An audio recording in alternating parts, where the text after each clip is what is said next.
and welcome to lesson number 3 of Module 6. This one is about getting the most out of goal stepping. So in the last lesson, you got a peek at the 4-part plan for taking action towards your goals. In this lesson, we're going to build on that plan with suggestions for getting the most out of goal stepping as you move forward in the weeks and months ahead. So we want to optimize this for you, get you in the position to bring about the most success. So my first suggestion is enlist the help of others. Ask friends, family, co-workers to help you. If you're seeing a therapist one-on-one, your therapist may be willing to participate with role-playing. Role-playing is particularly suited for situations that don't occur on a regular basis. Okay, so where there's little opportunity to maybe practice in the actual situation. So typical situations of this nature are getting married, attending job interviews, and public speaking. So if you have goals related to these types of situations, it can be very helpful to include role plays in your goal stepping worksheets. Remember, Sam included a practice job interview with her parents in her worksheet related to getting a job? Same idea. So one of the benefits of role playing is that you can instruct your helper, so a family member, friend, whoever, to act in certain ways. So in the case of a job interview, you could ask your helper to role play an interviewer who is friendly, is encouraging, asks easy questions, asks difficult questions, is rude, is critical, is dismissive of you, whichever interviewer style you would like to practice being willing to experience. In addition to job interviews, you can also set up specific details for role plays of other situations, such as directing your helper to disagree with you about an issue, to compliment or criticize you about your appearance, to ask increasingly personal questions, to make unreasonable requests, and so on. The bottom line is that role playing is suitable for any situation if it can help you to step toward your goals. So it's best to recruit helpers who you anticipate will be patient and supportive, of course. So you'll need to say something about why you're asking for their help. However, you can choose to share as little or as much as you want about your struggles with social anxiety, depending on your goals. People even without social anxiety use role playing to help them prepare for taking action. Lots of people who are going to be attending a job interview will play out that scenario with the help of a friend or a loved one. So if one of the goals is to share more about yourself with others, then sharing information about your social fears with your intended helpers could be a step toward that goal. So you may want to just incorporate that into enlisting help. But if sharing is not one of your goals, you could simply approach them for help with a situation, as you can say, you're nervous about, right? We all get nervous. Just simply say, hey, can you help me out with this situation that I feel a little nervous about? Do a little role playing. Someone who cares about you, that loves you, isn't gonna turn that away. Now, there's going to be situations involving social interaction. Situations involving social interaction, deal with communicating with other people, so in person, talking on the phone, texting, emailing, and so on. So we're going to subdivide that into further categories. So the first one we'll look at is casual conversations. So if one of your goals is to increase your engagement in casual conversations, there's a number of tried and true steps for gradually approaching that goal. You could start by saying hi to people you encounter, like cashiers, waiters, receptionists. Then as a next step, you could exchange a few words with people in lines, on elevators, in waiting rooms, at bus stops, and at sporting or cultural events. As your willingness switch gets stronger, you can gradually engage in longer and longer conversations with people. So other options include talking with dog owners, as you're walking your dog, or as parents, if you're picking your kids up at school, or, your children are at the playground. Take advantage of each and every opportunity to chat with friends, neighbors, family members, co-workers, fellow students. Now, this may require changing old habits, like, for example, arriving late to class or declining invitations from friends or avoiding the staff room and family events. For example, if you have been avoiding spending time in your front yard, you may choose to spend some time gardening, watching your children at play, or sitting on the porch. Just take advantage of these little opportunities to say hello to neighbors and passersby, for example. And then there's online communication. So communicating online can be a goal in and of itself, or it can serve as a step toward in-person communication. Sending an email can be a first step in the direction of reconnecting with someone, for example. Joining an online group can be a way of connecting with people who have similar interests that may lead to in-person outings. Online dating has become quite popular and can be a helpful way to start dating. Creating a profile, browsing other people's profiles, and sending emails to prospective dates can all be initial steps. Talking on the phone. So you can make inquiries by phone at different types of businesses. So for example, stores and service companies or government offices. You can initiate calls to old friends or family members you haven't spoken to in a while, or increase the duration of calls to those that you typically speak with. Try answering the phone every time it rings, if you've been avoiding that, even if it means engaging in conversation with telemarketers. Who cares? It's part of stepping towards your goals. Sending back and returning items can be a source of anxiety for a lot of people. So are you nervous about telling servers at restaurants that mistakes have been made with your order, for example? Try a gradual approach to sending back food. So perhaps starting with something like asking for hotter water for your tea.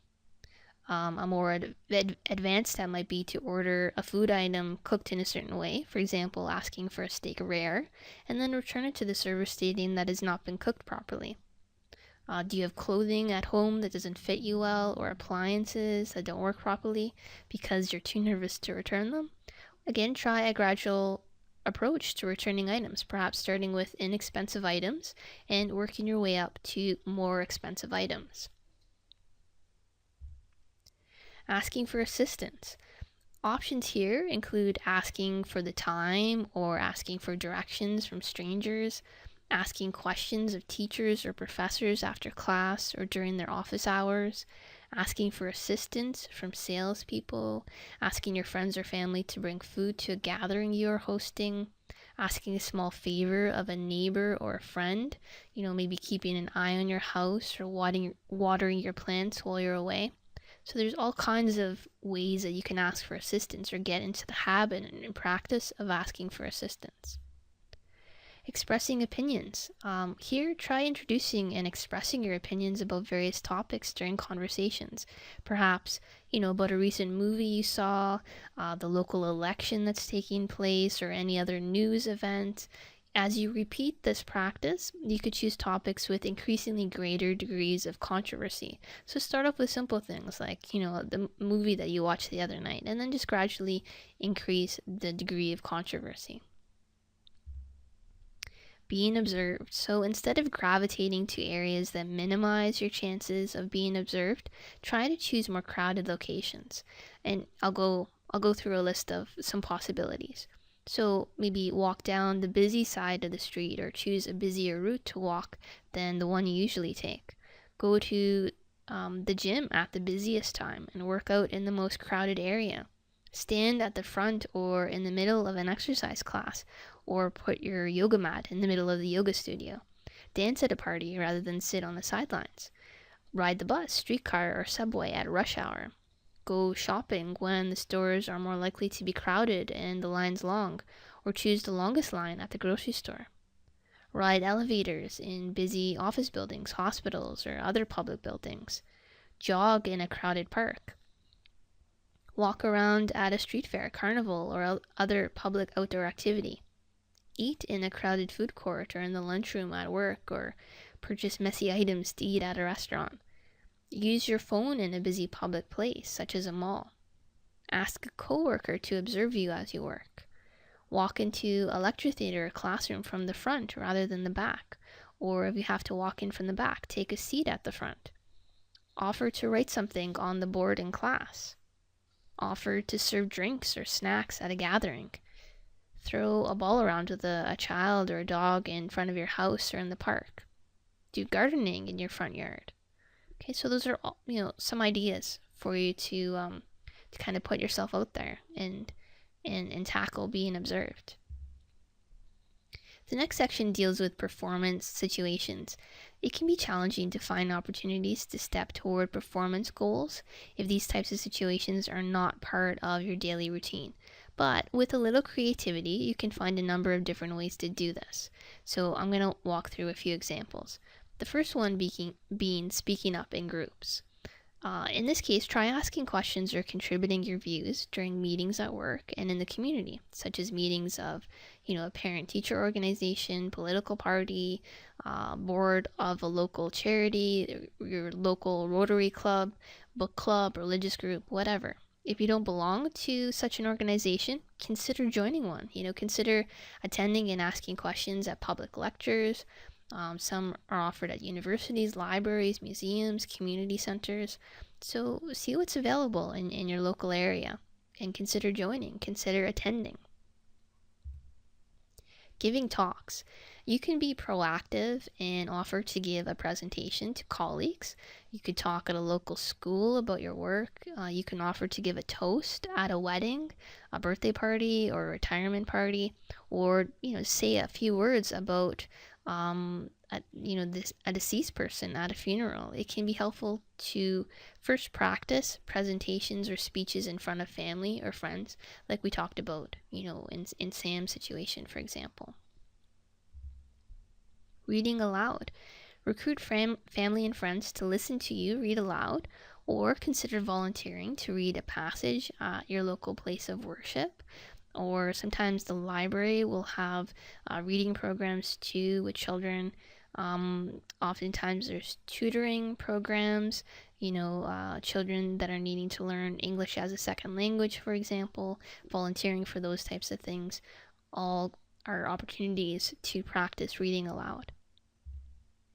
Performing arts. So many people find it actually easier to perform in front of children or the elderly. So if you're working on goals related to the performing arts, like playing an instrument, singing, acting, or any other talent, you may want to offer to perform at a nursery school, a daycare center, a children's hospital, retirement home, nursing home, and so on first. If you're working up to performing in front of a large audience, you could offer to perform in front of small groups of family members or friends, or at small events like at bridal showers and birthday parties. So again, lots of different options. Job interviews. So as I mentioned earlier, role-playing can be very helpful in preparing for job interviews. You could also apply for jobs that, maybe you don't really want, but just in order to get practice at interviewing. That's totally okay. Okay, so it's going to take some time to strengthen your new skills, and it's important to be patient with yourself throughout the process. If you find yourself off track, use the experience as an opportunity to review your goals and get back in touch with your values without giving yourself a hard time about it. So, be kind and understanding with yourself rather than judging yourself. Okay, have self-compassion. In part 2 of this module, we'll go more in depth with all of this, including discussing how to troubleshoot some of the most common roadblocks that come up, in regards to doing what it takes. So this week, though, is all about working through the 4-part plan. Put into action, into your life, starting right now, that 4-part plan. Okay, so all the best for the week. Keep up the excellent work. I'll talk to you soon.